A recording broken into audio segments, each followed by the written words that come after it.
Halo guys, di video kali ini aku bakalan ngebahas alur cerita film The Feel on Top yang dirilis tahun 2021 ini. Di film ini menceritakan 4 orang karyawan yang sangat berambisi menyingkirkan bos mereka. Bisa dibilang mereka bekerja di bawah pengawasan setan. Tapi sebelum mulai video ini, alangkah baiknya kalian untuk klik tombol subscribe di bawah ini. Kalau udah, kita lanjut ke videonya. Let's go! Scene diawali yang memperlihatkan para karyawan yang terlihat panik akan kedatangan bos mereka. Bos ini bernama Sarah, bos galak yang paling ditakuti oleh semua karyawannya. Sementara di sisi lain, kita diperlihatkan oleh karyawan yang sedang membawa berkas namun dia terjatuh karena terburu-buru. Aduh bang, ntar gue bantuin deh bang. Kasian, ganteng-ganteng jatuh. Dengan muka yang panik, Angga pun dimarahi oleh Sarah karena terlambat masuk kantor. Tak lama setelahnya, Richard mempresentasikan produk baru mereka kepada Sarah. Akan tetapi Sarah malah marah setelah Bonnie melakukan hal yang sangat memalukan. Sarah tak jika pakai pelinju. Tidak akan terulang lagi. Saya akan kirim revisinya lewat email nanti malam. Di sela jam istirahat, mereka terlihat kesal akan perihal Sarah sebagai bos. Yang walaupun gaji mereka lumayan tinggi, tetapi mereka merasa berada di neraka katanya.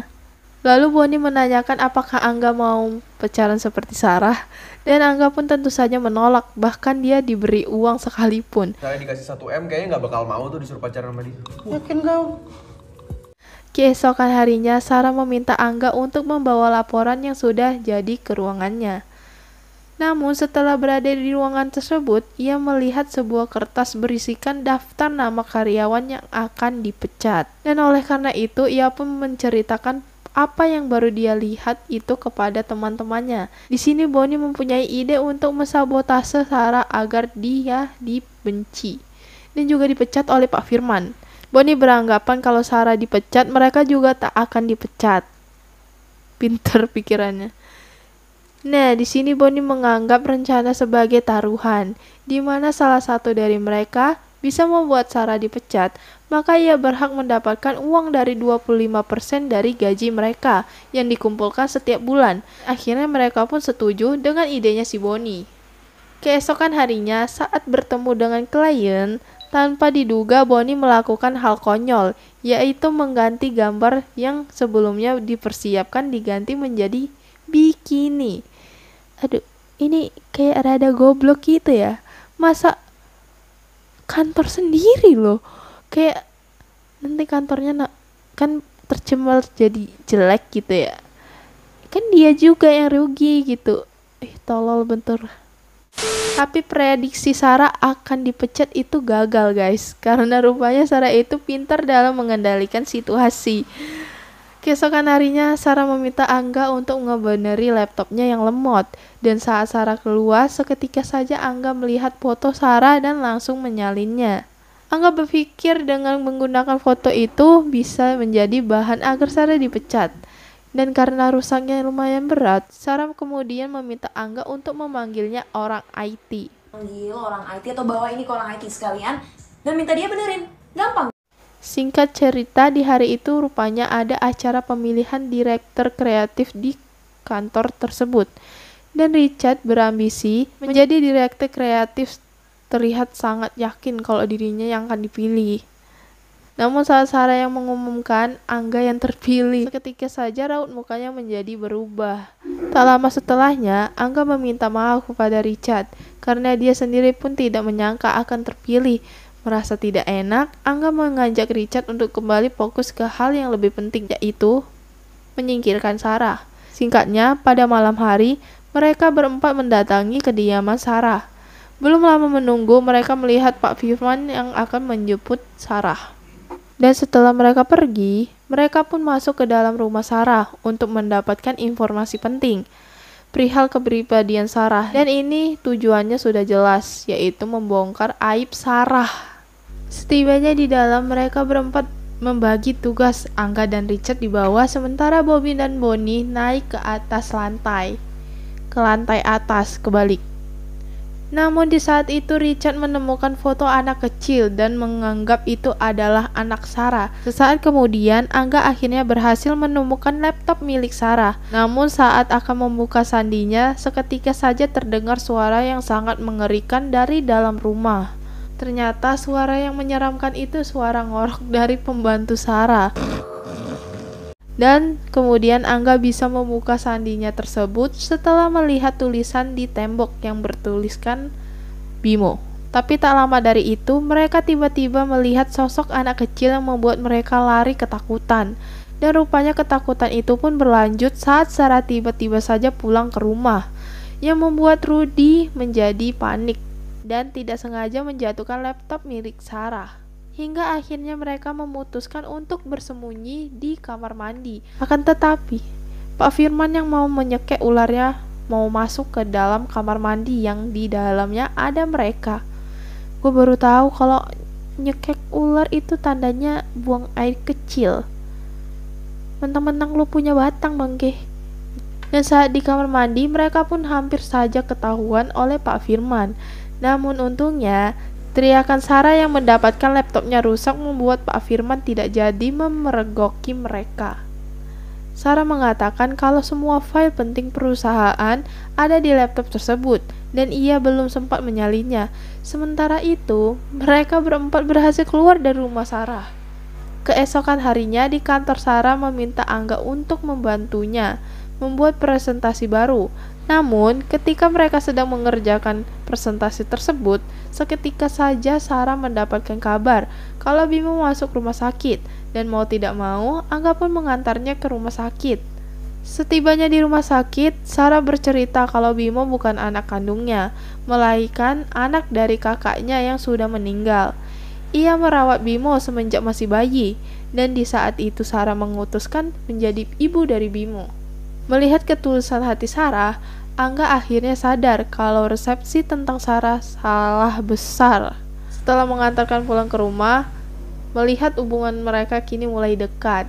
Keesokan harinya, Richard memberitahu kalau dirinya sudah memasang CCTV di setiap penjuru kantor. Richard memberi alat perekam suara pada Angga untuk merekam suara kejadian yang dirasa penting saat bersama Sarah. Tak lama kemudian, Angga ditelepon Sarah untuk segera menemuinya di salah satu kafe. Setelah mengerjakan presentasi, mereka kemudian saling bercerita tentang kepribadian dan juga keinginan masing-masing mereka di masa depan. Angga mengatakan kalau dirinya ingin membuka sebuah perusahaan yang dapat membantu para UMKM agar bisa berkembang. Dan di sini sepertinya Sarah sudah mulai jatuh cinta dengan Angga. Terlihat dari tatapan matanya yang menjelaskan semuanya. Asik, so tau gue. Dan kemudian obrolan mereka dilanjutkan ke tempat lain karena kafe di sana sudah mau tutup. Sarah kemudian meminta Angga untuk jujur tentang pendapatnya soal dirinya yang menjadi bos. Angga menjawab kalau Sarah adalah tipikal orang yang bekerja keras dengan tekad yang kuat, dan Sarah wanita tangguh yang pernah ia temui. Namun di balik itu semua, Sarah itu bangsat dalam hal memotivasi karyawan agar bisa maju, agar bisa diandelin. Namun permasalahannya di sini, Sarah ngelakuin itu semua dengan kasih tekanan, ngasih rasa takut bukan dukungan. Itulah penyebabnya ia ditakuti, bukan disegani, apalagi dihormati. Setelah mendengar itu semua, rupanya Sarah tidak marah. Malah ia menampung omongan dari Angga, dan bahkan Sarah berkata kalau dirinya sudah mulai nyaman ngobrol sama Angga. Dan saat ia bertanya perihal Pak Firman, Angga pun langsung merekam omongan tersebut. Sarah bercerita kalau Pak Firman lah yang membuat dirinya tidak bisa pindah ke kantor lain, karena jika tetap memaksakan pindah, maka Sarah akan dibuat susah oleh Pak Firman. Terlebih lagi, Bimo yang memiliki penyakit kelainan genetik mengharuskannya untuk berobat rutin. Tak lama setelahnya, Angga diajak mampir dulu di rumah Sarah. Di sini Angga berniat akan memberitahukan rencana taruhan tersebut kepada Sarah. Namun setelah melihat Sarah posisinya sejajar dengan mukanya, si Angga pun tidak tahan dengan si Ara. Namun untungnya iman si Angga lumayan kuat guys, karena ia sempat menolak ciuman dari Sarah. Dan di malam itu, Angga mengungkapi perasaannya kalau dia suka sama Sarah. Meskipun dirinya baru kenal, namun Angga sudah mulai jatuh cinta dan ingin lebih jauh lagi mengenal Sarah. Dan akhirnya mereka pun jadian, walaupun harus diam-diam. Keesokan harinya, Angga pun menjemput Sarah untuk berangkat ke kantor bareng. Setibanya di kantor, mereka berdua mencuri kesempatan saling berpegangan tangan di dalam lift. Tak lama setelah itu, Bonnie merasa curiga kalau Angga ada hubungan lebih dengan Sarah. Dan bahkan ia menuduh kalau mereka sudah gituan. Aduh, gituan itu apa sih? Angga yang tidak ngerasa ngelakuin kayak gitu, kemudian memberitahu Bonnie kalau Sarah sudah punya anak. Dan Bonnie yang awalnya berniat mengganti wajah Sarah untuk memasukkan ke dalam situs dewasa, ia pun membatalkan rencana tersebut. Nah, di saat mereka sedang meeting, teman-temannya merasa heran perubahan sikap Sarah yang tiba-tiba baik kepada Angga. Tak lama setelah meeting selesai, terlihat Sarah buru-buru nyamperin Pak Firman. Angga yang mendengar percakapan itu langsung merekamnya, dan di sana kita pun akhirnya tahu fakta yang sebenarnya, bahwa yang selama ini yang mau memecat karyawan itu Pak Firman. Justru Sarah yang ingin menyegah Pak Firman buat tidak melakukan hal itu. Tapi karena diancam olehnya, Sarah pun tidak bisa berbuat apa-apa. Namun tiba-tiba Angga langsung didatangi oleh Richard yang menanyakan hubungannya dengan Sarah. Namun di sini Angga tidak menggubrisnya dan pergi meninggalkannya begitu saja. Pada malam harinya, saat mereka berduaan, tiba-tiba saja Pak Firman datang ke rumah Sarah. Sarah yang panik pun meminta Angga untuk cepat keluar dari rumahnya. Meskipun awalnya Angga sempat menolak, namun pada akhirnya Angga pun mulai menuruti kemauan dari Sarah. Dan saat berada di luar, Angga yang melihat Pak Firman akan melakukan hal yang tidak senonoh terhadap Sarah, kemudian memecahkan kaca mobil Pak Firman di saat itu juga. Di pagi harinya, bukannya berterima kasih karena telah diselamatkan, Sarah justru marah atas tindakan Angga semalam.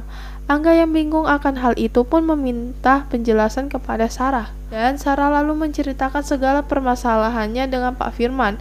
Terungkap kalau Pak Firman itu orang tua dari kakak iparnya Sarah yang sudah meninggal. Dan itu artinya Bimo adalah cucu Pak Firman. Dikatakan kalau pengobatan Bimo selama ini dibiayai oleh Pak Firman. Maka dari itu, ia pun bisa kapan saja mengambil Bimo dari Sarah. Dan Sarah gak akan terima akan hal itu sebab ia tidak bisa hidup tanpa Bimo. Angga kemudian mencoba menenangkan Sarah. Ia mengatakan kalau dirinya tidak akan membiarkan hal itu terjadi. Di tengah kesedihan itu, seketika saja Angga dan Sarah saling mengunyah mulut mereka satu sama lain. Dan rupanya ketiga temannya itu mengetahui setelah melihat CCTV yang Richard pasang. Karena Angga tidak mau menjelaskan apa yang terjadi, Richard seketika tersulut emosinya yang hampir membuat mereka berkelahi. Setelah Angga pergi dari ruangan itu, Richard rupanya akan berniat memasukkan rekaman tersebut dalam presentasi Angga besok harinya. Singkatnya, pada hari itu, ketika presentasi sedang berlangsung, tiba-tiba saja USB-nya pun mengalami masalah. Dan dengan spontan Angga meminjam USB cadangan kepada Richard. Namun tiba-tiba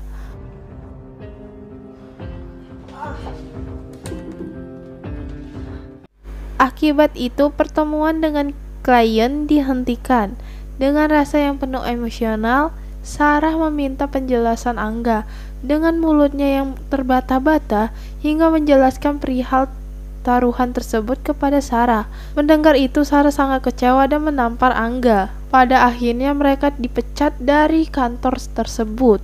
2 bulan kemudian, Angga melamar di sebuah perusahaan yang kebetulan Sarah juga melamar kerjaan di tempat tersebut. Tak lama kemudian, mereka berdua dipanggil ke ruangan HRD untuk interview. Mengetahui latar belakang mereka berdua dipecat di tempat yang sama, HRD pun meminta kepada mereka untuk menjelaskan, dan saat itu juga Sarah menceritakan semua keburukan Angga di depan HRD. Akibat dari ulahnya itu, Sarah harus kehilangan seseorang yang sangat penting di hidupnya, yaitu Bimo. Menyadari perbuatannya itu salah, Angga memohon kepada Sarah mau memaafkannya. Pada akhirnya HRD tiba-tiba memanggil Bimo oleh teman-temannya Angga. Dan ternyata itu semua adalah kejutan dari mereka sebagai bentuk permintaan maaf mereka untuk Angga. Dan HRD tersebut sebenarnya seorang pengacara yang adalah saudaranya Bimo. Karena masih bingung dengan hal itu, ketiga temannya pun menceritakan semuanya. Diperlihatkan 2 bulan yang lalu, Boni yang menemukan rekaman milik Angga akhirnya mengetahui kalau Pak Firman lah yang memecat para karyawan. Parahnya, Pak Firman tidak memberikan pesangon untuk bagi seluruh karyawan yang sudah dipecat. Dan oleh sebab itu, mereka bertiga mengundurkan diri dari perusahaan tersebut. Dengan ditemani pengacara dan juga dibekali CCTV, saat Pak Firman hendak melecehkan Sarah, seketika saja ia pun ketakutan karena mendengar dirinya akan dipenjara. Maka dari itu mereka pun memaksa Pak Firman untuk menyerahkan hak asuh Bimo kepada Sarah, juga membuat video permintaan maafnya. So, 2, roll and action, you. Hak asuh Bimo saya serahkan ke kamu. Dan ternyata kantor tersebut adalah hadiah dari mereka bertiga untuk Angga agar bisa mewujudkan mimpinya. Singkat cerita, kita diperlihatkan dengan Angga yang merilis anime baru yang ada di kantornya. Dan film pun selesai.